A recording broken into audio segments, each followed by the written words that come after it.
let me know. Yep. So we left the vise and we're back to the bench to pull the bearings off the tops of the spindles.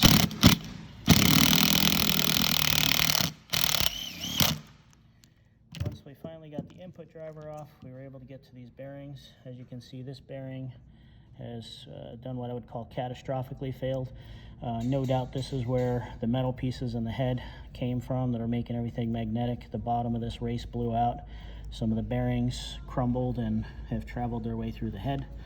And we had to get that input driver off because there's a keyway that sits right there, and if we'd have tried to pull these bearings apart, things would have just gotten shredded because that key would have stopped all progress. Now that we've gotten past that, the rest of this should be pullable. So we'll give it a shot and see if we can grab a couple of pieces at a time. That spindle is pushing itself out backwards. So I think now we're going to get a couple of blocks to support the head. Just so it sits nice for us. And then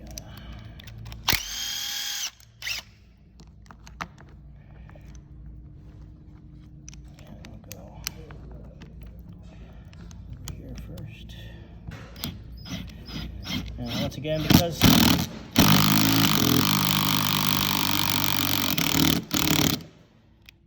these are the snap ring style spindle, I don't have to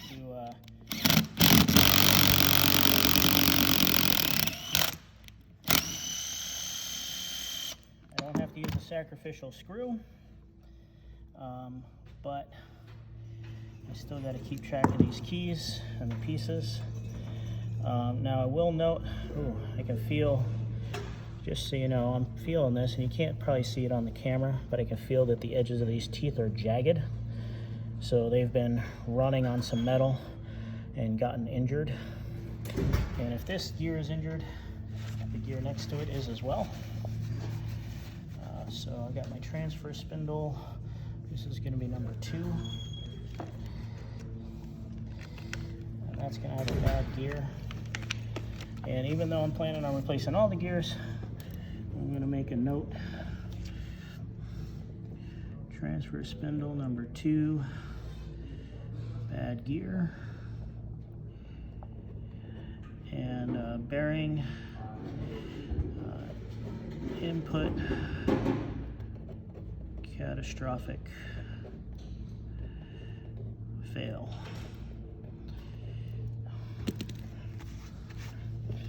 So now we can keep zipping around on this thing and just start taking stuff apart.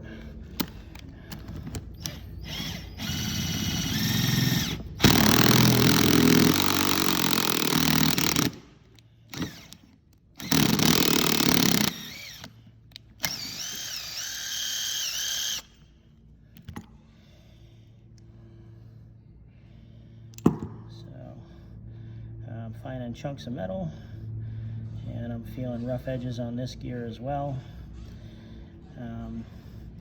One thing I want to note is that there's an order of assembly on these spindles, and this is going to be transfer number 4. And I'll see if I can show you on one of these ones that fell out. So this is transfer number 1. On these spindles, typically on 90% of our multi-spindle heads, all of the spindles are going to have a single bearing on the front housing that usually has a couple of wave washers. These are the ones from this one that are in the front housing supporting it on top of a snap ring. And on top of that, especially on these old style heads, there is often a gear spacer. Some of the newer heads have that spacer built into the gear, but that's a really critical part, and it goes 2 bearings, gear, spacer, bearing. If you put the spacer on the wrong side of the gear, it'll mess up the alignment of the head. You'll get it all put together, and then you'll be wondering why it doesn't turn nice. And it's sometimes because you get that spacer in the wrong spot. So make sure you don't lose track of those guys. They're pretty critical. And keep taking stuff apart. So at this point, I'm just going to pull all the spindle tops off, and then I'll show you guys how to press the spindle out.